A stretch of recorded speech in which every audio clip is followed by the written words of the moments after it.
Anniversary kedua pernikahanku berubah menjadi malam pelarian dari maut. Suamiku membawaku makan malam romantis, tapi di gelas anggurku ada obat tidur dosis tinggi. Sebelum lanjut ke ceritanya, mari kita absen terlebih dahulu. Kalian dari kota mana saja? Jangan lupa like, komen, share, dan subscribe channel ini. Yuk kita lanjutkan ceritanya. Restoran rooftop di Hotel Bintang 5 ini adalah tempat favorit Bram. Ia memilih tempat-tempat seperti ini karena selalu ingin dilihat sebagai pria mapan. Aku sudah hafal kebiasaannya. Ia senang datang ke restoran yang pelayannya mengenalnya dengan baik, memanggilnya Pak Bram dengan hormat. Namaku Arumi, 24 tahun, pewaris tunggal perusahaan properti. Aku sebenarnya tidak bekerja di kantor, karena sejak menikah Bram memintaku fokus mengurus rumah. Ia bilang aku tidak perlu stres dengan urusan perusahaan. Ia selalu menolak jika aku ingin ikut rapat direksi. Aku menuruti karena kupikir ia ingin menjaga diriku dari tekanan. Bram, 30 tahun, suamiku. Tinggi, tubuh atletis, wajah tampan. Ia komunikatif di depan orang lain dan selalu terlihat tenang. Namun jika sedang sendiri, ia sering menutup diri dan menghabiskan waktu memandangi komputer atau layar ponselnya. Ia sering menerima telepon larut malam dan menyebutnya urusan kantor. Aku selalu ingin menanyakan hal-hal yang tidak kutahu tentang pekerjaannya, tapi Bram tidak pernah memberikan jawaban jelas. Ia hanya berkata semua baik-baik saja. Pelayan datang membawa anggur dan makanan pembuka. Bram menyapa ramah. Ia pandai membuat orang menyukainya. Ia menempatkan dirinya sebagai pengusaha sukses, suami penyayang, pria yang tahu apa yang ia lakukan. Semua orang melihatnya seperti itu, termasuk aku dulu. Aku memperhatikan detail yang mungkin biasa saja bagi orang lain, tapi sekarang terasa berbeda. Bram memakai jam tangan mahal yang ia beli beberapa bulan lalu. Ia bilang jam itu investasi. Ia selalu bilang begitu ketika membeli barang mahal. Aku tidak pernah mempersoalkan karena aku tidak pernah mengatur keuangan keluarga. Semua dikendalikan oleh Bram. Ia menatapku sambil tersenyum, tetapi aku melihat struktur ekspresinya berubah ketika ia melirik jam tangan. Pandangannya menjadi gelisah beberapa detik sebelum kembali stabil. Ia mengambil kotak bludru dari saku jas dan memberikannya padaku. Selamat anniversary yang kedua, sayangku, katanya. Aku membuka kotaknya. Kalung berlian. Setidaknya terlihat seperti berlian. Aku memakainya. Bram mengangguk puas saat melihatnya di leherku. Kalung itu cocok untuk kamu, ujarnya. Sambil tersenyum, ia meraih gelas anggur dan mengangkatnya. Aku belum mengangkat gelasku. Ia memandangku seolah menunggu. Minum dulu sayang. Aku ingin kita menikmati malam ini. Nada suaranya bukan somasi, namun ketegasannya membuatku tidak enak hati. Ia jarang memaksa seperti itu. Ada yang kamu pikirkan? Aku bertanya. Tidak ada, jawabnya cepat. Nikmati saja. Jawabannya singkat, tegang, lalu ia berpura-pura santai. Aku memperhatikan tubuhnya. Kemeja bagian dalam sedikit kusut, padahal Bram biasanya selalu rapi. Rambutnya tidak sebersih biasanya. Dan ada lingkar mata gelap, seolah ia kurang tidur. Aku merasa ia sedang menahan sesuatu. Namun sebelum aku sempat menggali lebih jauh, ponselnya berdering. Bram mengecek layar ponsel dan ekspresinya berubah drastis. Semua ketenangan yang ia tampilkan tadi hilang seketika. Ia berdiri. Ini urusan bisnis mendesak. Aku angkat di lobi biar tidak berisik, katanya. Ia mencium keningku. Tindakan itu terlihat penuh cinta jika dilihat dari luar. Tapi aku merasakan tubuhnya tegang. Ia pergi. Aku menatap gelas anggur. Aku menyadari bahwa sejak tadi Bram ingin aku meminumnya lebih dulu. Ia tidak menyentuh gelasnya sama sekali. Aku sedang memikirkan hal itu ketika seseorang menabrak meja. Air tumpah. Aku langsung kaget. Wanita tua berseragam petugas kebersihan berdiri di sebelahku. Rambutnya disanggul berantakan.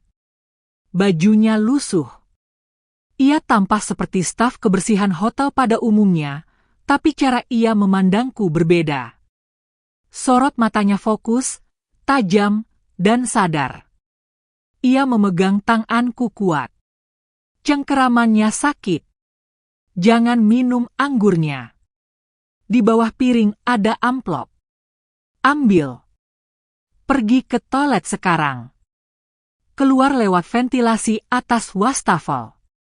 Jangan lewat pintu depan. Jangan bicara dengan siapapun. Ia melepaskan tanganku dan pergi tanpa menunggu reaksiku. Aku terpaku. Aku tidak mengenal wanita itu. Tapi ia menyebut informasi yang spesifik. Ia tahu sesuatu tentang anggurku. Ia tahu sesuatu sedang dilakukan padaku. Aku memindahkan piring dengan pelan. Ada amplop krem. Tanganku gemetar. Aku menyimpan amplop itu di dalam tas dan mengambil napas panjang. Aku melihat ke arah lobi. Bram belum kembali. Aku berdiri dan berjalan ke toilet VIP. Tidak ada yang memperhatikan. Musik restoran tetap berjalan normal. Di toilet, aku mengunci pintu. Aku membuka amplop. Di dalamnya ada uang tunai tebal dan satu foto kecil. Foto itu menampilkan ayahku bersama wanita tua tadi. Sangat dekat. Seolah mereka saling mengenal baik. Dadaku sesak. Aku belum sempat bertanya apapun ketika pintu toilet digedor keras. Ada suara laki-laki di luar. Ada orang di dalam? Cepat buka. Aku berdiri mematung. Dari celah bawah pintu, aku melihat bayangan sepatu pantofel. Aku mengenali suara Bram dari jarak dekat. Tunggu sampai dia tidak sadarkan diri dulu, baru bawa lewat lift barang. Jangan sampai wajahnya terekam CCTV. Aku menutup mulutku dengan tangan agar tidak mengeluarkan suara. Di detik itu, aku mengetahui sesuatu yang pasti. Suamiku bukan datang untuk merayakan anniversary. Ia datang untuk memastikan aku tidak keluar hidup-hidup dari restoran ini. Aku berdiri menempel pada pintu toilet. Nafasku tercekat. Aku mendengar suara Bram berbicara dengan seseorang di depan pintu. Dia pasti sudah minum anggurnya. Kita tunggu sampai pingsan, baru dibawa. Aku hampir kehilangan kendali atas tubuhku. Tanganku berkeringat. Lututku gemetar. Aku tidak bisa membuat suara sedikit pun. Aku menatap foto ayah di tangan. Aku tidak paham hubungan antara wanita tua tadi dan ayahku. Tapi satu hal jelas, wanita itu ingin aku hidup, sementara Bram ingin aku tidak keluar dari hotel ini. Aku melihat ke atas wastafel. Ada ventilasi logam sekitar 1 meter di atas. Tidak besar, tapi mungkin cukup untuk tubuhku. Aku menggeser tempat sampah kecil, memanjat wastafel secara perlahan, berusaha tidak membuat suara. Tumit sepatuku licin. Aku melepas sepatu agar tidak tergelincir. Pintu toilet digedor lagi, lebih keras dari sebelumnya. Cepat. Kunci cadangan sudah dekat. Suara itu menyuruhku bergerak lebih cepat. Aku meraih ventilasi dan menarik penutupnya. Bautnya longgar, entah karena kebetulan atau memang ada yang sengaja melonggarkannya. Aku tidak memikirkan kemungkinan lain. Aku hanya ingin keluar. Aku memasukkan kepalaku dulu. Sempit. Bahuku menahan. Aku memaksa tubuhku maju. Gaunku tersangkut, aku merobek bagian bawahnya dengan tangan. Aku berhasil masuk ke ventilasi detik ketika kunci utama diputar dari luar. Pintu toilet terbuka. Aku mendengar suara langkah masuk, tapi aku sudah tidak terlihat dari bawah. Ruang ventilasi membawa ke area proyek renovasi. Aku merangkak sampai ujung dan keluar ke scaffolding lantai 3. Hujan deras. Seluruh tubuhku basah seketika. Tanganku menggenggam rel besi yang sangat licin. Aku turun perlahan tapi kakiku terpeleset. Aku menahan tubuh dengan siku sampai berdarah. Tidak ada rasa sakit yang kupikirkan selain takut jatuh. Di bawah, tepat di lobi samping hotel, aku melihat Bram berdiri di samping van hitam. Ia sedang berbicara dengan dua laki-laki berbadan besar. Ia tidak terlihat panik. Ia terlihat seperti seseorang yang sedang mengatur pekerjaan. Aku memerhatikan wajahnya. Tidak ada kesedihan. Tidak ada kepedihan karena istrinya hilang. Tidak ada perasaan apapun. Di dalam diriku muncul kesadaran baru. Aku tidak mengenal suamiku selama ini. Aku melanjutkan turun melewati tangga besi. Aku menahan suara agar tidak terdengar oleh siapapun. Setiap langkah terasa lama. Tangga licin. Aku berpegangan dengan seluruh tenaga. Begitu mencapai tanah, aku tidak berpikir. Aku langsung berlari ke gang belakang hotel. Lampu minim. Asap knalpot dari mobil-mobil hotel terasa pekat. Nafasku cepat, tidak beraturan. Aku berdiri di pinggir jalan dan menghentikan taksi tua dengan uang tunai dari amplop. Sopir taksi menurunkan kaca. "Kemana, Bu?" tanyanya. "Kemana saja asal jauh dari sini," jawabku tanpa pikir panjang. Sopir mengangguk dan menginjak gas. Mobil bergerak cepat menjauh dari hotel. Aku menoleh ke jendela belakang. Bram masih berdiri di tempatnya, tidak tahu aku lepas dari rencananya. Aku baru menyadari seluruh tubuhku gemetar. Rambutku basah, bajuku robek, kaki telanjang tanpa sepatu.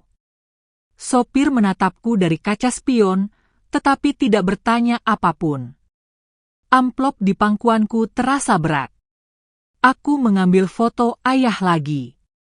Aku menyentuh wajahnya di foto itu. Saat itu aku sadar bahwa apapun yang terjadi selanjutnya, aku tidak bisa kembali ke rumah. Aku membuka amplop lebih dalam. Ada kertas kecil yang ditempel dengan sola TIP. Tertulis satu alamat rumah di pinggiran kota. Tidak tertulis nama siapapun. Tidak ada instruksi tambahan. Namun satu-satunya orang yang memberi amplop itu adalah Nenek Suri, wanita tua yang menolongku.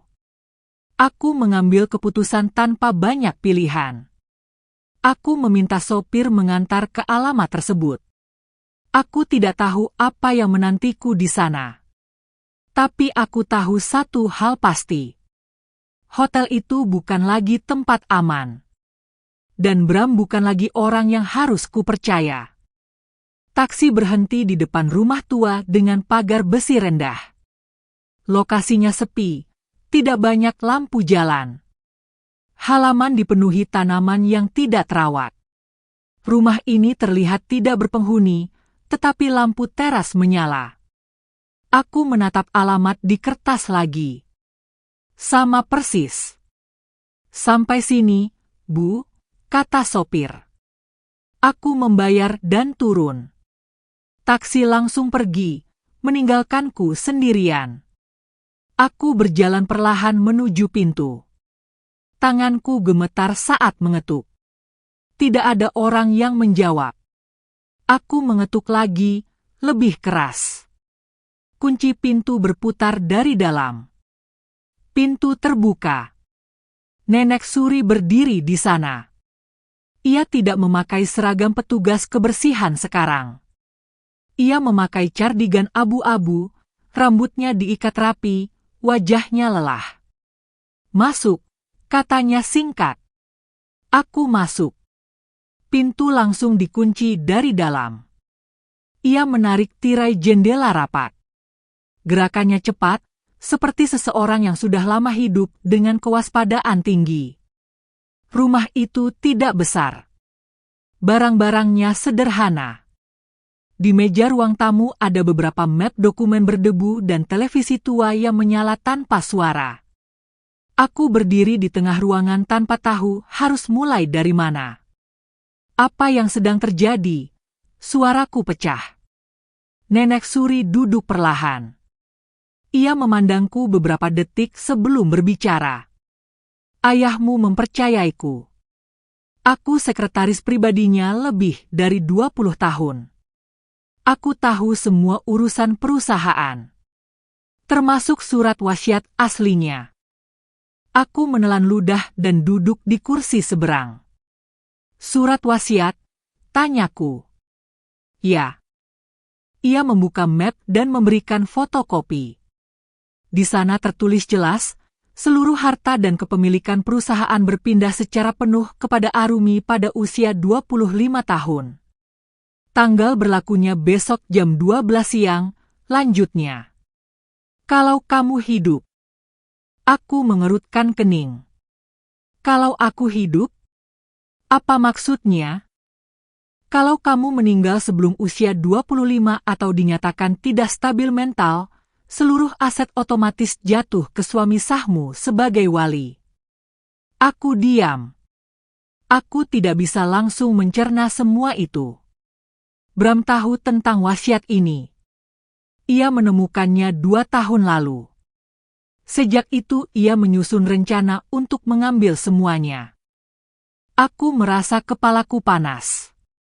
Aku memegang pelipis. Nenek Suri melanjutkan tanpa menunggu reaksiku. 2 tahun lalu, ayahmu tidak meninggal karena serangan jantung. Obatnya diganti perlahan-lahan. Bram punya akses ke obat-obatan ayahmu lewat dokter yang bekerja sama. Nafasku berhenti sejenak. "Siapa yang tahu ini?" tanyaku. Tidak ada yang berani melawan Bram. Banyak yang menerima uang tutup mulut. Aku satu-satunya yang menolak, maka aku dipecat dan dikeluarkan dari lingkaran perusahaan. Ia menunduk sebentar. "Aku tahu Bram akan membunuhmu sebelum kamu berumur 25. Aku menunggu hari ini. Aku harus memastikan kamu bertahan hidup." Aku membiarkan ia berbicara. Tidak ada pertanyaan yang bisa keluar dari mulutku sekarang. "Rencana Bram malam ini sederhana," lanjutnya. "Obat tidur dosis tinggi di anggur. Kamu dibawa keluar hotel dalam keadaan tidak sadar. Jasadmu akan ditemukan beberapa hari dari sekarang dengan skenario overdosis atau bunuh diri. Semua bukti keuangan dan legal sudah disiapkan Bram untuk memperlihatkan kamu tidak stabil." Aku memandang ke arah televisi. Nenek Suri menyalakan volumenya. Berita langsung muncul. Foto wajahku terpampang besar dengan judul teks. Istri pengusaha muda dilaporkan kabur dari hotel. Diduga mengalami gangguan mental berat. Aku menggeleng lemah. Aku belum melakukan apapun, tapi dunia sudah dibuat untuk percaya aku tidak waras. Nenek Suri mematikan TV lagi. Aku tahu semuanya terdengar sulit diterima. Tapi kamu harus fokus pada satu hal. Kamu tidak boleh tertangkap sampai besok jam 12. Aku mengusap wajahku. Apa polisi tidak bisa membantu? Apa aku tidak bisa melapor? Tidak. Semua orang yang Bram bayar akan mengatakan kamu berhalusinasi. Kamu akan dibawa ke rumah sakit jiwa. Setelah itu semuanya selesai. Kamu harus bertahan. Hanya itu. Aku tidak berbicara beberapa menit. Aku hanya menatap tanganku sendiri.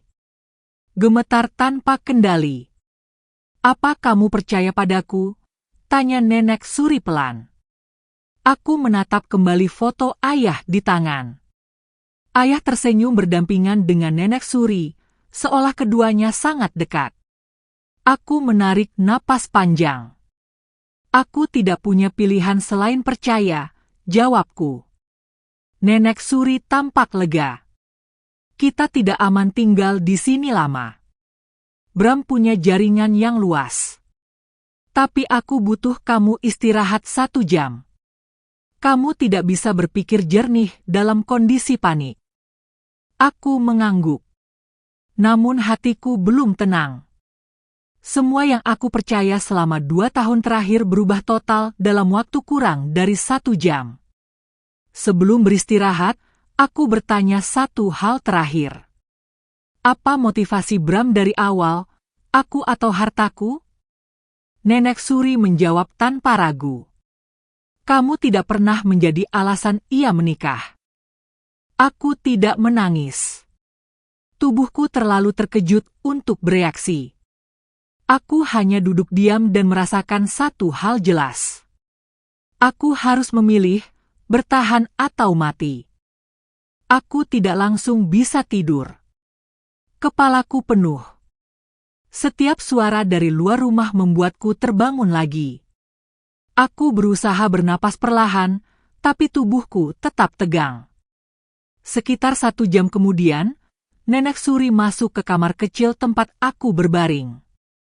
Ia membawa secangkir air. Kamu harus makan atau minum sedikit. Kamu butuh tenaga untuk berpikir jernih. Aku meminum air beberapa teguk. Tanganku masih bergetar. Aku ingin tahu apa langkah Bram selanjutnya, kataku. Nenek Suri mengangguk. Ia mengambil remote TV dan menyalakan berita lagi. Aku memaksakan diri untuk melihat. Laporan berita sudah berkembang. Arumi disebut melarikan diri tanpa alasan jelas. Sumber dari keluarga mengatakan Arumi mengalami gangguan mental sejak beberapa bulan terakhir. Hilangnya Arumi berhubungan dengan masalah rumah tangga. Aku tidak pernah mengalami gangguan mental. Tidak ada satupun keterangan itu benar. Bram mengatur semuanya agar cerita palsu terlihat masuk akal. Segmen berita berikutnya membuat tenggorokanku menegang. Pihak bank membekukan seluruh akses finansial Arumi untuk keamanan. Aku langsung mengambil ponselku. Aku mencoba membuka aplikasi bank. Tidak bisa. Kartu kreditku juga sudah diblokir. Semua akses keuangan di bawah namaku tidak bisa digunakan. Aku tidak bisa mengakses apapun. Suaraku sesak. Itu memang tujuan mereka, kata Nenek Suri. Tanpa uang kamu tidak bisa bertahan lama. Lama-lama kamu akan menyerah dan muncul ke permukaan. Aku menarik napas panjang untuk menenangkan diri. Tapi tidak berhasil. Aku mencoba menghubungi sahabatku, Mita. Nomornya aktif. Aku ingin meninggalkan pesan, tapi Nenek Suri menahan pergelangan tanganku. Jangan. Bram akan memantau semua orang yang punya hubungan dekat denganmu. Telepon ini tidak aman. Satu panggilan bisa melacak lokasi kita. Aku menyadari betapa sedikitnya ruang gerak yang kupunya. Jadi apa kita harus sembunyi di sini sampai besok jam 12? Tanyaku. Tidak bisa. Bram akan memeriksa setiap tempat yang mungkin kamu datangi. Termasuk rumah lama, apartemen keluarga, villa, dan rumah kerabat. Rumah ini juga tidak sepenuhnya aman. Kita hanya punya sedikit waktu sebelum orang-orang Bram menemukan tempat ini. Aku menelan ludah. Bisakah kita minta perlindungan polisi? Tanyaku lagi. Tidak.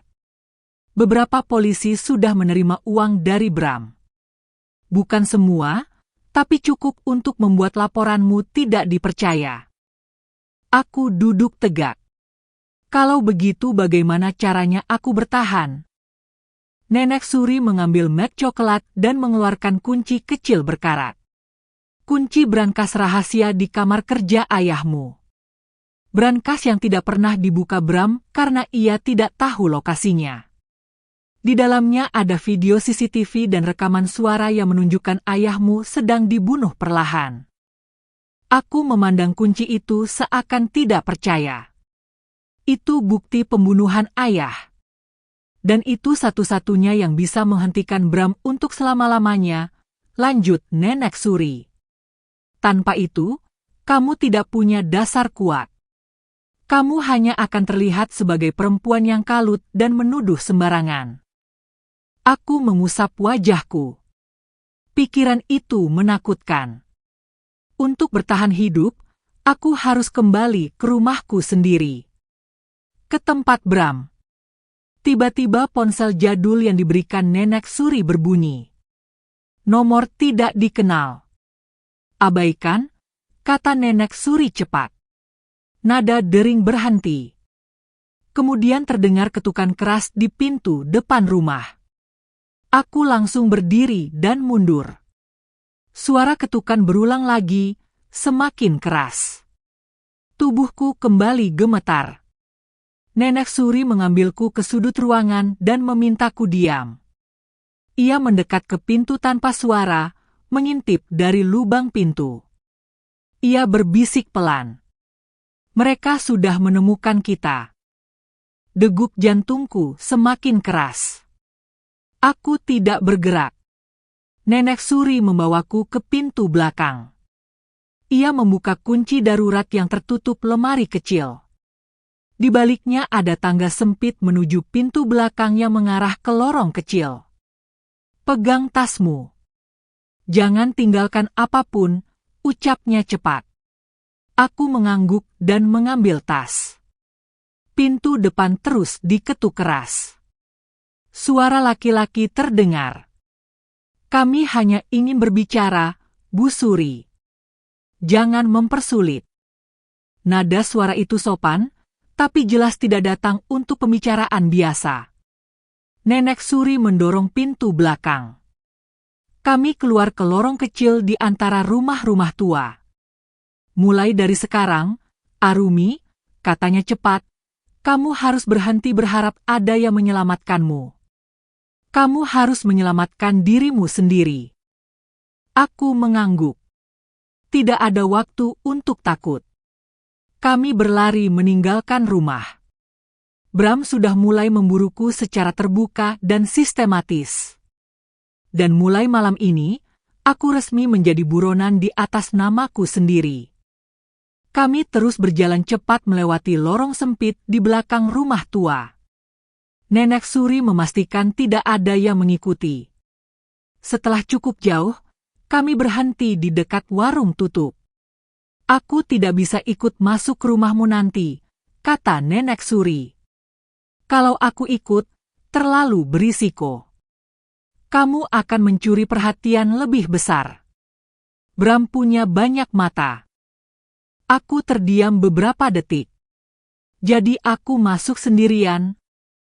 Ya, jawabnya tanpa ragu. Kamu lebih mungkin lolos sendiri. Kamu mengenal rumah, pintu, lorong, suara lantai, kamera, dan jadwal keamanan.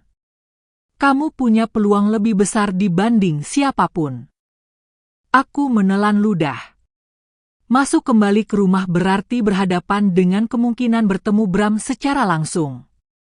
Aku tidak ingin kamu terluka, kata Nenek Suri pelan. Tapi hanya kamu yang bisa mengambil bukti itu. Aku mengangguk. Aku tahu ia benar. Dari tasnya, ia mengeluarkan ponsel kecil lain dan headset kecil. Ini walkie digital tanpa kartu SIM. Bram tidak bisa melacaknya, jelasnya. Jika ada bahaya, tekan tombol merah dan aku akan datang menjemputmu dengan mobil. Tapi jangan gunakan tombol itu kecuali situasi benar-benar tidak bisa diselamatkan. Aku memasukkan alat itu ke sakuku. Brankas itu ada di mana? Tanyaku. Nenek Suri menjawab cepat, seolah sudah memikirkan semuanya lama sekali. Di balik panel kayu ruang kerja ayahmu. Panel itu bisa digeser setelah menekan sisi kanan bawahnya. Lokasinya berada di belakang rak buku. Tidak ada CCTV yang menghadap ke sana karena ayahmu tidak ingin ada kamera di tempat ia menyimpan hal penting. Aku mencatat semuanya di kepala. Bram tidak tahu soal panel itu, tanyaku. Tidak. Dia mencari selama 2 tahun tanpa hasil. Itu sebabnya dia mengincarmu. Jika kamu mati atau dianggap gila, ia mendapatkan akses penuh tanpa perlu membuka brankas. Aku merasa perutku menegang. Semua alasan kenapa malam ini terjadi semakin jelas. Bagaimana aku masuk ke rumah? Tanyaku. Kamu harus melewati gerbang samping dan masuk lewat pintu servis. Sinyal alarm mutakhir tidak aktif untuk pintu servis karena pekerja rumah sering keluar masuk. Hanya ada satu penjaga malam dan dia tidak memantau area dapur. Aku menarik napas panjang. Aku merekam setiap informasi. Setelah persiapan singkat, kami berjalan menuju jalan raya, menunggu mobil angkutan online yang dipesan Nenek Suri menggunakan ponsel burner. Kami naik tanpa berbicara dan turun di gang kecil dekat rumahku. Kami berhenti di seberang jalan, cukup jauh dari pagar. Rumah keluarga besar yang dulu terasa aman kini terlihat seperti area musuh. 2 mobil keamanan terparkir. Lampu luar menyala. Tidak ada tanda-tanda pesta, acara, atau tamu. Semuanya tampak seperti malam biasa. Tapi aku tahu Bram bisa saja ada di dalam. Nenek Suri memegang bahuku erat. Kalau kamu berhasil mengambil flash disk bukti itu, jangan pikirkan barang lain, jangan cari dokumen lain, jangan ambil foto, jangan ambil pakaian. Kamu keluar secepat mungkin. Aku mengangguk. Kalau kamu ketahuan, ia menatapku serius, seluruh rencana ini selesai. Aku menarik napas perlahan dan menyelinap menyusuri sisi pagar sampai ke pintu servis. Jantungku berdebar, tetapi aku memaksa tubuh untuk stabil. Aku memasukkan kode pintu servis yang masih kuingat. Masih sama. Pintu terbuka tanpa suara. Rumah gelap. Hanya lampu lorong bawah menyala. Aku melepas sandal agar langkahku tidak menimbulkan suara. Aku berjalan perlahan menyusuri lorong menuju ruang kerja ayah. Setiap langkah membuat tubuhku semakin tegang. Ketika mendekat ke tangga, aku mendengar suara pria dari lantai 2. Aku langsung bersembunyi di balik rak pajangan. Aku menahan napas. Pria itu penjaga keamanan. Ia sedang menelepon. Ya, Pak Bram sudah keluar dari rumah. Katanya ada pertemuan sampai larut. Ibu belum pulang juga. Aku menutup mulutku agar tidak mengeluarkan suara. Bram tidak di rumah. Itu berarti peluangku jauh lebih besar. Setelah penjaga pergi ke arah dapur, aku melanjutkan berjalan ke ruang kerja ayah. Aku masuk dan menutup pintunya perlahan. Ruangan itu masih sama seperti dulu. Tidak pernah berubah sejak kematian ayah. Aku pergi ke rak buku besar di sudut ruangan. Aku menekan sisi kanan bawah panel kayu seperti instruksi Nenek Suri. Ada bunyi klik pelan. Panel bergeser sedikit. Aku menariknya sampai terbuka. Di dalamnya ada brankas kecil dengan lubang kunci yang persis seperti kunci yang diberikan Nenek Suri. Tangan gemetarku mencoba memutar kunci. Aku berhasil membukanya. Di dalam brankas ada flash disk hitam kecil, beberapa kaset CCTV mini, dan kartu memori. Aku mengambil semua item itu dan memasukkannya ke dalam tas. Sebelum aku menutup brankas, aku melihat ada sebuah surat dengan tulisan tangan ayah. Di amplop tertulis namaku. Hanya itu, untuk Arumi. Aku ingin sekali mengambilnya. Tapi ucapan Nenek Suri terngiang. Jangan ambil apapun selain bukti. Jika kamu lama, kamu ketahuan. Aku terdiam beberapa detik. Aku harus membuat keputusan. Aku mengambil flash disk dulu. Lalu kartu memori. Aku menutup brankas. Aku mendorong panel kayu ke posisi semula. Aku membuka pintu ruang kerja perlahan untuk pergi. Tepat saat hendak keluar, suara pintu depan terbuka keras. Ada langkah cepat. Suara laki-laki yang sangat aku kenal. Bram baru pulang, lebih awal dari perkiraan. Tubuhku langsung membeku. Aku tidak punya banyak waktu untuk berpikir. Satu kesalahan saja dan aku tertangkap. Aku berdiri diam di depan pintu ruang kerja ketika pintu utama rumah dibanting keras. Suara langkah Bram bergema jelas dari ruang tamu. Ia berbicara tanpa menurunkan volume suara seolah rumah sedang kosong. Aku mau memastikan sendiri keadaannya. Aku tidak percaya mereka gagal menemukan dia tadi. Aku langsung menutup pintu ruang kerja perlahan dan mundur beberapa langkah. Aku tahu aku harus bersembunyi. Lemari pakaian tua berada di pojok ruangan. Aku masuk ke dalam lemari, menutup pintu dari dalam. Ruang di dalam sangat sempit. Aku menahan napas. Bram berjalan ke lantai 2. Suara langkahnya menuju kamar utama. Beberapa detik kemudian, suara pintu kamar terbuka. Aku mendengar suara perempuan lain. Aku mengenal suara itu. Selingkuhan Bram, pengacara keluarga yang sering datang ke rumah dengan dalih urusan legal.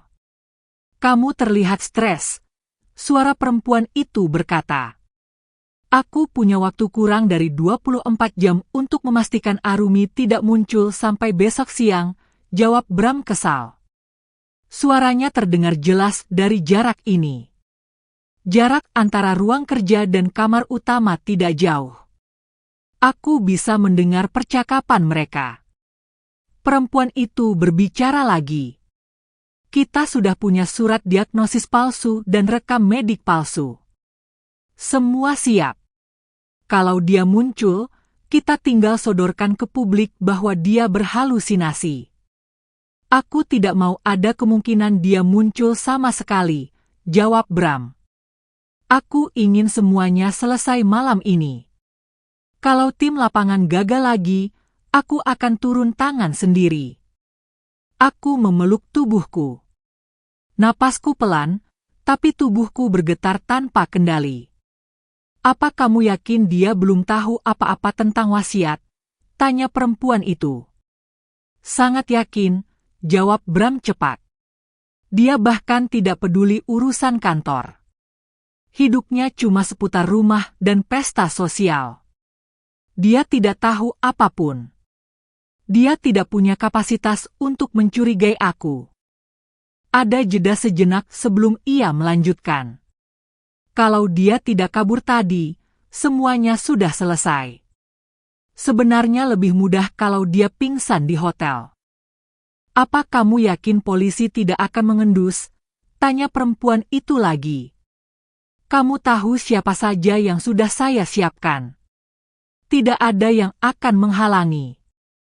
Bahkan kalau dia membuat laporan polisi, dia akan dianggap berhalusinasi. Riwayat medis palsu itu sudah ditandatangani dokter. Sah di mata hukum. Mereka tertawa kecil. Aku menutup mata rapat-rapat. Tiba-tiba suara langkah menuju ruang kerja. Aku kaget dan hampir menjatuhkan tas. Aku menahan napas sekuat mungkin. Pintu ruang kerja dibuka. Bram masuk ke ruangan. Langkahnya menuju meja kerja. Ia mengambil sesuatu dari laci. Suara benda logam digeser. Lalu langkahnya semakin dekat ke arah lemari. Aku merasakan seluruh tubuhku lumpuh. Bram berhenti tepat di depan lemari. Aku mendengar napasnya. Ia berdiri hanya beberapa sentimeter dariku. Aku memegang kantung tas agar tidak mengeluarkan suara. Bram membuka lemari lain di sebelahku. Ia mengambil jas dan menutup kembali. Lemari tempatku bersembunyi tidak dibuka. Aku hampir jatuh saking lemahnya lutut. Bram keluar dari ruang kerja. Aku mendengar ia kembali ke kamar bersama perempuan itu. Besok jam 12 aku mengambil alih semuanya, ucap Bram. Kalau Arumi muncul, kita siapkan kematian legalnya. Kalau dia tidak muncul, semuanya sudah otomatis. Kalimat itu menegaskan niatnya bahwa salah satu dari dua hal harus terjadi. Aku mati secara fisik, atau aku mati secara hukum. Mereka berdua pergi ke balkon kamar setelah itu. Suara pintu geser terdengar. Itu kesempatan kecil untuk keluar. Aku membuka pintu lemari perlahan, sangat perlahan. Aku mengecek lorong dari celah pintu ruang kerja. Tidak ada siapa-siapa. Aku mengambil langkah perlahan keluar ruangan. Aku berjalan ke arah tangga tanpa suara. Tas berisi flash disk dan kartu memori terikat di pundak. Aku berjalan mundur beberapa langkah jika mendengar suara, lalu melanjutkan turun dengan sangat hati-hati. Ketika sampai di lantai bawah, aku mendengar suara langkah mendekat. Aku langsung masuk ke bawah meja konsol di ruang tamu dan berjongkok. Penjaga keamanan berjalan ke arah dapur sambil mengangkat gelas air minum. Ia tidak melihatku. Begitu ia pergi, aku bergerak cepat ke pintu servis. Aku membuka pintu, memastikan tidak ada suara. Aku keluar ke halaman samping dan menutup pintu kembali. Udara malam dingin. Aku berlari ke arah gang kecil, menjauh dari rumah secepat mungkin tanpa terpeleset. Sambil berlari, aku menekan tombol di headset. Pelan aku berbisik, aku keluar. Aku berhasil. Suara nenek Suri di saluran terdengar lega. Bagus, Arumi. Sekarang kita lanjut ke tahap berikutnya. Aku tidak menjawab. Aku hanya terus berlari. Aku berhasil keluar dari rumah hidup-hidup, tapi Bram sudah tahu bahwa malam ini belum berakhir. Aku terus berlari sampai keluar dari kompleks perumahan. Nafasku terengah, tetapi aku tidak berhenti. Lampu jalan hanya sedikit, membuat area terlihat kosong. Setelah agak jauh, aku baru memperlambat langkah. Sebuah mobil tua berhenti beberapa meter di depanku. Pintu penumpang dibuka dari dalam. Itu nenek Suri. Aku masuk cepat dan menutup pintu. Mobil langsung bergerak meninggalkan lokasi. Bram pulang lebih awal dari perkiraan, kataku dengan suara serak. Ya. Dia mempercepat rencananya karena panik gagal tadi di hotel, jawabnya. Kamu sangat beruntung bisa keluar tanpa terlihat. Aku membuka tas dan memperlihatkan flash disk. Ini bukti yang kita cari. Nenek Suri mengangguk. Dengan ini kita bisa menghentikannya. Kami terus berkendara ke jalan utama. Tidak ada yang berbicara beberapa menit. Aku masih mencoba mengembalikan napas. Tiba-tiba, ponsel jadul di dashboard berbunyi. Bukan dari nomor Buk Suri. Nomor tak dikenal. Nenek Suri menatap layar sebentar, lalu membiarkannya berdering. Jangan angkat, ucapku. Aku tidak akan, jawabnya. Telepon berhenti. Selang 3 detik, telepon berbunyi lagi, nomor berbeda. Setelah itu, ponsel lain di sakuku ikut bergetar. Mereka sedang mencoba melacak kami lewat panggilan massal.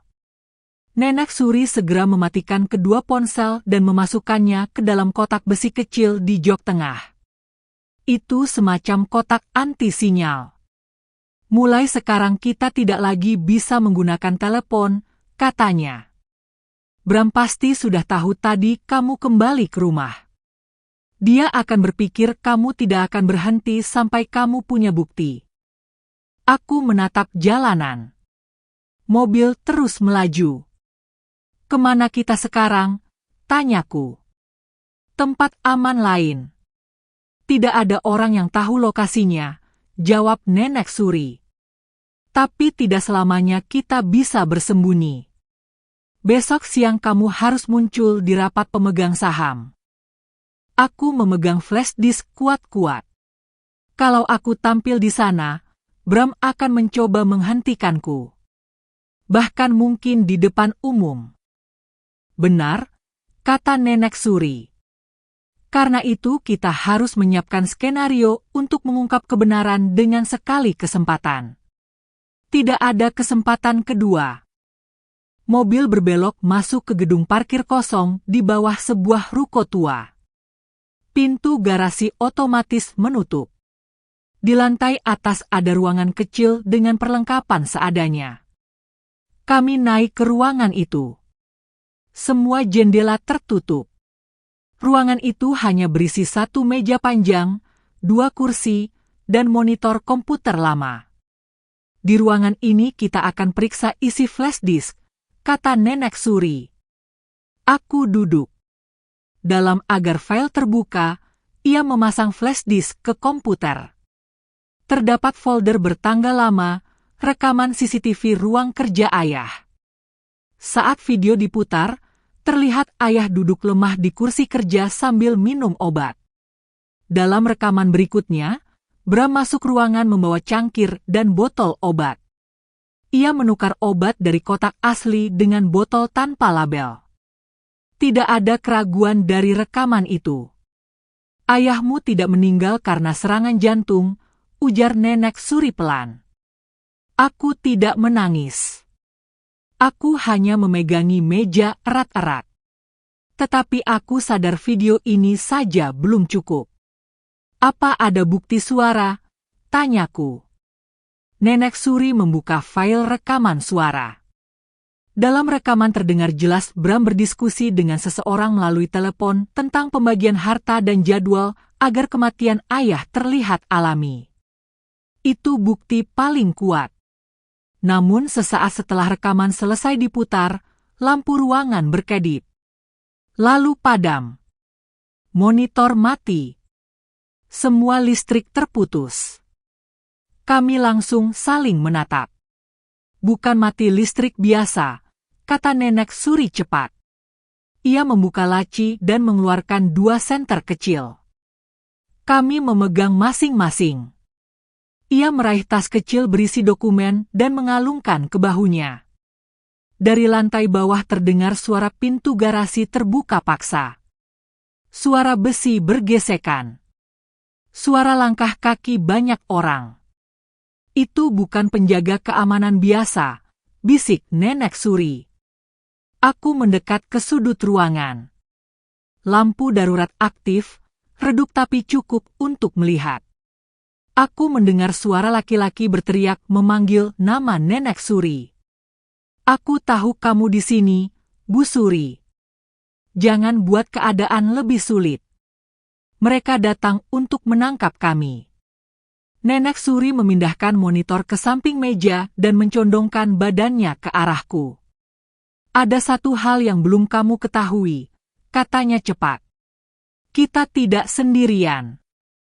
Aku tidak paham maksudnya sampai seseorang muncul dari pintu ruangan lain, seorang laki-laki paruh baya berjaket kulit hitam. Aku mengenal wajahnya. Sopir pribadi keluarga, orang yang selama ini kupikir bekerja untuk Bram. Namun sopir itu menatapku dan Nenek Suri dengan ekspresi seperti sekutu, bukan musuh. Mobil sudah siap, katanya. Mereka pikir aku bekerja untuk Bram. Tapi aku tidak pernah berpihak padanya. Aku mata-mata untuk Bu Suri sejak awal. Aku tidak bisa bicara. Semua berubah cepat. Suara langkah musuh semakin dekat. Sopir memberi isyarat dengan tangan agar kami lari ke pintu samping. Waktu kita tidak banyak, katanya. Kita harus selamatkan nyawa dulu, baru besok selamatkan perusahaan. Aku menatap lorong gelap dan memegang flash disk erat-erat. Saat itu aku sadar, ini bukan lagi soal melarikan diri. Ini soal menyerang balik. Kami meninggalkan ruko melalui pintu samping. Sopir mengarahkan kami ke mobil hitam yang terparkir di lorong gelap. Kami masuk dengan cepat. Suara orang-orang yang mencari kami terdengar dari belakang gedung. Sopir langsung menancap gas dan meninggalkan lokasi sebelum mereka melihat mobil. Perjalanan berlangsung tanpa suara. Aku hanya memegang tas di pangkuan dan menatap flash disk di tanganku.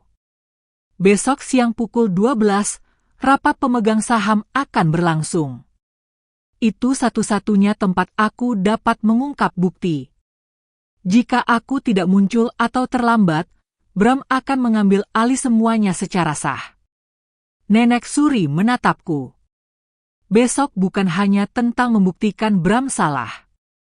Ini soal menyelamatkan nama ayahmu, perusahaan, dan hidupmu sendiri. Aku mengangguk. Aku mengerti. Sopir menjelaskan rencananya. Aku akan mengantar kalian ke hotel kecil dekat gedung rapat. Saya sudah sewa kamar dengan identitas palsu. Tidak ada CCTV yang mengarah ke pintu belakang hotel itu. Kami menginap di hotel kecil itu. Aku tidak tidur. Aku hanya duduk di tepi ranjang, memikirkan semua kemungkinan. Aku tidak tahu apa yang akan dilakukan Bram ketika ia melihatku besok. Kemungkinan terburuk masuk akal. Jam terus mendekati pukul 9 pagi. Aku berganti pakaian sederhana. Rambutku kuikat, riasan tipis. Aku bukan ingin tampil cantik. Aku ingin terlihat penuh kendali dan sadar sepenuhnya. Sopir meminjamkan earphone kecil agar kami bisa berkomunikasi tanpa terlihat. Ia berkata ia akan berada di sekitar gedung jika sesuatu terjadi. Kami berjalan ke gedung perusahaan tepat pukul 11 lewat sedikit. Para wartawan sudah berkumpul. Mereka menerima kabar konferensi besar dari Bram hari ini. Semua kamera menghadap ke satu pintu. Aku masuk dari pintu basement lift karyawan agar tidak terlihat. Lift lambat, tapi tidak ada pilihan lain. Tanganku berkeringat. Lututku lemah. Namun aku memaksa tubuh tetap berjalan. Ketika pintu lift terbuka di lantai rapat, suara ramai terdengar dari ruang utama. Aku berdiri di balik pintu kaca, mengatur napas. Aku melihat Bram di depan layar besar, tersenyum ke arah para pemegang saham dan jajaran direksi. Mulai hari ini, saya mengambil penuh kendali perusahaan sebagai suami resmi mendiang ahli waris. Dokumen legal sudah lengkap, kata Bram lantang. Tepuk tangan kecil terdengar. Aku mendorong pintu dan masuk. Suara langkahku mendadak menghentikan ruangan. Semua orang menoleh ke arahku. Beberapa orang kaget. Beberapa berbisik.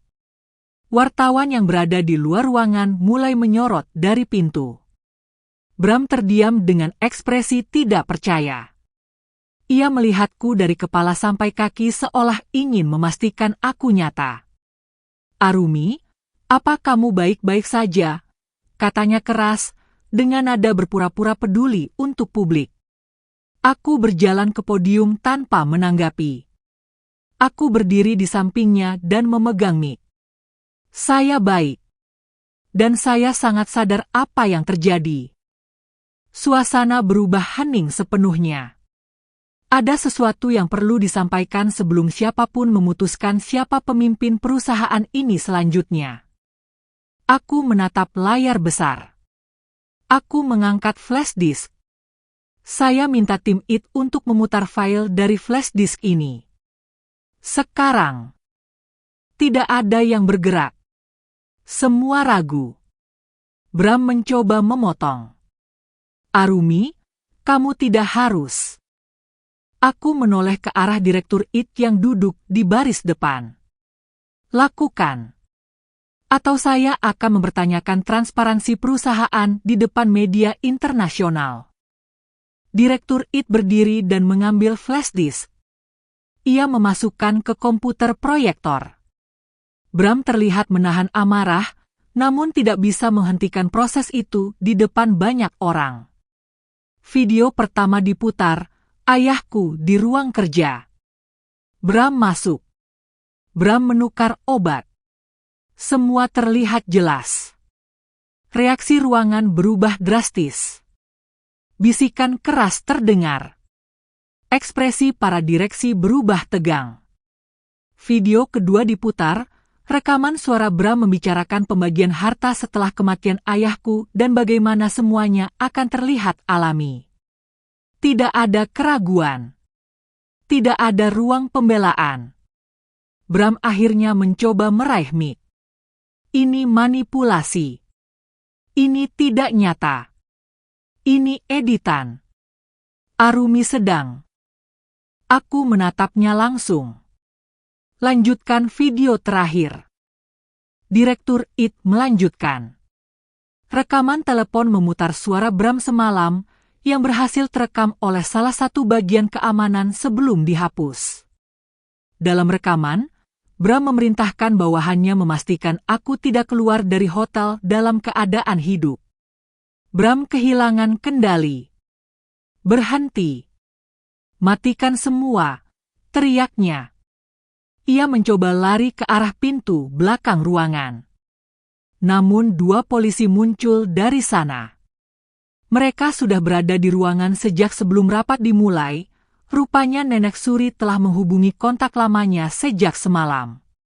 Bram berusaha melawan. Ia memukul salah satu polisi dan mencoba kabur, namun aku menghalangi jalannya secara refleks. Ia mendorongku, tapi aku tetap berdiri. "Kenapa kamu tidak bisa diam saja dan biarkan semuanya selesai?" katanya dengan suara marah rendah. Aku menjawab pelan, tanpa teriak. "Karena aku hidup." Polisi memborgol Bram dan membawanya pergi. Wartawan menyerbu. Kilatan kamera menyala. Semua orang membicarakan kebenaran yang baru terbongkar. Aku meninggalkan podium tanpa menunggu sesi tanya-jawab. Aku berjalan keluar ruangan, tidak sebagai korban. Aku keluar sebagai orang yang bertahan. Setelah rapat pemegang saham berakhir, aku meninggalkan gedung tanpa menoleh lagi. Wartawan memanggil-manggil namaku, tapi aku tidak berhenti. Aku ingin menyelesaikan satu hal terakhir sebelum berbicara ke publik. Sopir menunggu di depan pintu basement. Mobil melaju pelan meninggalkan gedung. Tidak ada yang berbicara selama perjalanan. Kami menuju pemakaman ayah. Udara panas. Langit cerah. Tidak ada upacara, tidak ada kerumunan. Hanya batu nisan dan bunga lama yang mulai layu. Aku berdiri di depan makam ayah. Aku tidak menangis. Aku hanya berdiri dengan tubuh yang tenang tetapi penuh kesadaran bahwa semua sudah berubah. Aku menyentuh batu nisan dengan tangan kanan. "Ayah, Aku sudah melihat semuanya dengan jelas sekarang, kataku pelan. Aku terlambat memahami banyak hal. Tapi aku ada di sini.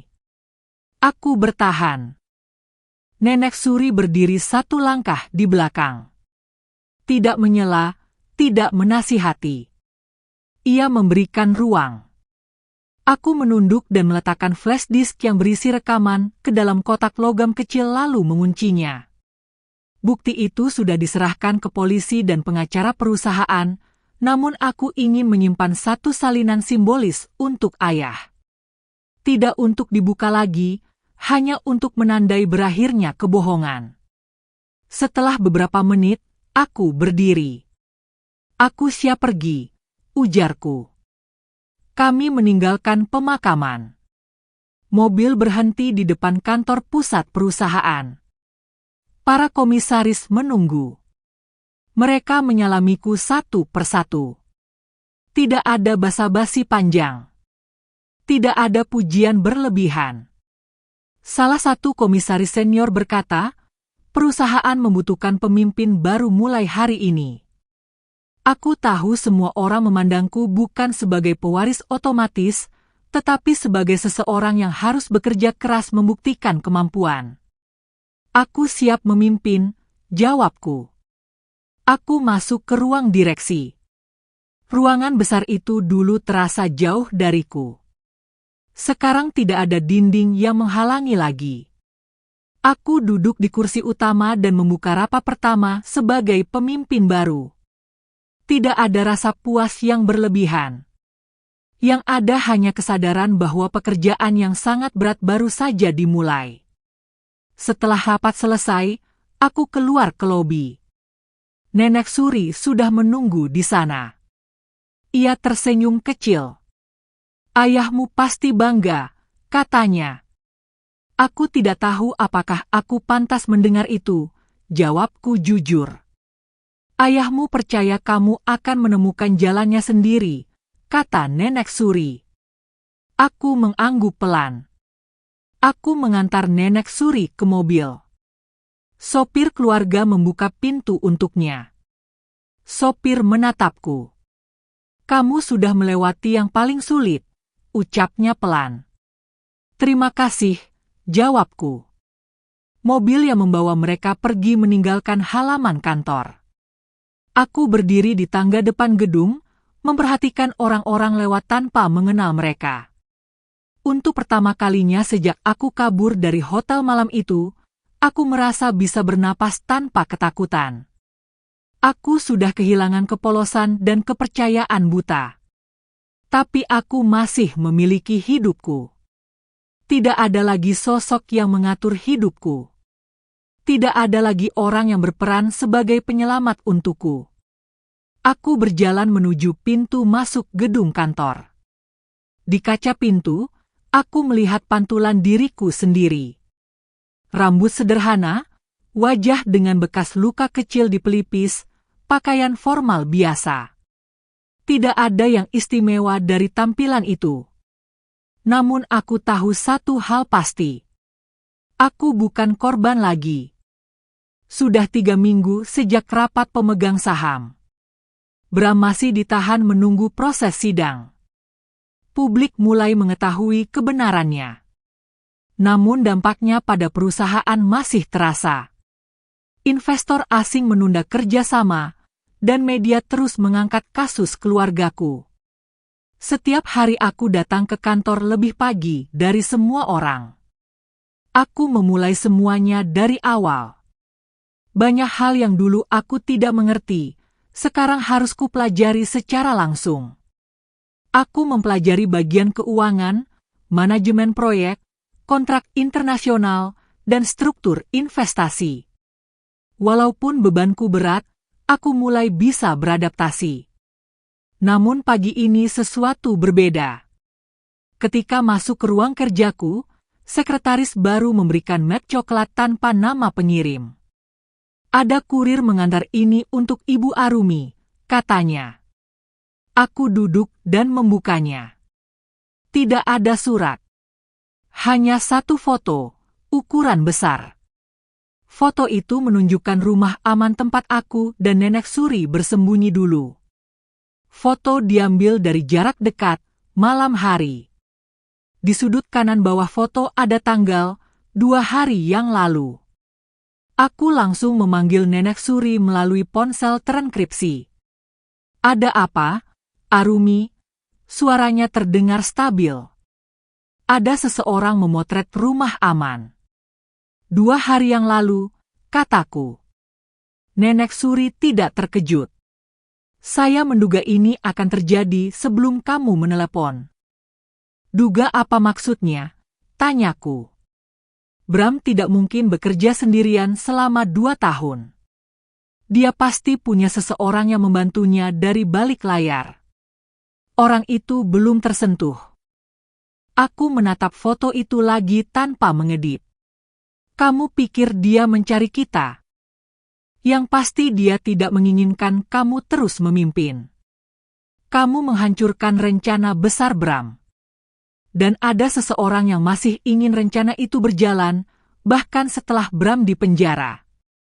Aku terdiam. Jantungku berdetak lebih cepat. Orang ini siapa? Tanyaku. Nenek Suri menjawab hanya setelah beberapa detik. Kita belum tahu. Tapi dia bukan orang biasa. Dia punya akses ke lokasi rahasia, dokumen pribadi, dan catatan internal perusahaan. Aku mengaitkan fakta-fakta cepat. Jadi ini bukan musuh baru. Ini musuh lama yang belum terlihat. Benar, jawabnya. Aku menyandarkan punggung ke kursi. Foto itu masih di tanganku. Nenek Suri melanjutkan, saya menyarankan satu hal. Jangan panik. Bertindak seolah tidak ada masalah. Musuh ini mengamati dan menunggu kamu melakukan kesalahan. Apa langkah selanjutnya? Kita lakukan investigasi diam-diam. Jangan libatkan direksi dulu. Jangan libatkan polisi. Kita harus memastikan siapa targetnya sebenarnya, perusahaan, kamu, atau keduanya. Aku setuju. Setelah panggilan selesai, aku memasukkan foto ke laci terkunci. Tidak ada ekspresi di wajahku ketika staf masuk untuk mengantarkan dokumen proyek. Tidak ada yang tahu apa yang baru saja terjadi. Hari terus berjalan hingga sore. Ketika rapat selesai, aku membuka laptop perusahaan untuk memeriksa laporan keuangan. Salah satu folder internal terkunci dengan password tingkat direktur. Aku memasukkan akses baruku sebagai CEO. Di dalam folder itu, aku menemukan daftar nama mitra proyek luar negeri. Semua normal sampai baris terakhir. Nama terakhir tertulis. PT Bima Finance, kontrak jangka panjang, ditandatangani 14 bulan lalu. Aku tidak pernah mendengar nama ini. Aku membuka detailnya. Ada tanda tangan Bram. Tetapi juga ada satu tanda tangan direktur lain dari perusahaan kami. Nama itu langsung membuat tubuhku menegang. Direktur Utama Operasional, Johan Maheswara. Johan adalah direktur yang paling ramah padaku sejak aku menjabat. Ia selalu tersenyum di rapat dan seolah mendukung kepemimpinanku. Tapi kontrak itu menandakan hal lain. Johan bukan sekadar direktur. Ia adalah mitra bisnis Bram sejak dulu. Dan kontrak itu belum berakhir. Aku mengambil napas panjang. Ada langkah di luar ruangan. Johan muncul di pintu dengan senyum ramah seperti biasanya. Rapat besok pagi sudah siap. Apa ibu butuh bantuan apapun? Tanyanya. Aku menatapnya tanpa menunjukkan emosi. Tidak. Semuanya baik. Ada hal yang ingin saya sampaikan, ucap Johan sebelum pergi. Mungkin ibu sudah memenangkan pertempuran. Tapi belum tentu memenangkan perang. Lalu ia menutup pintu kantor dan pergi. Aku berdiri diam.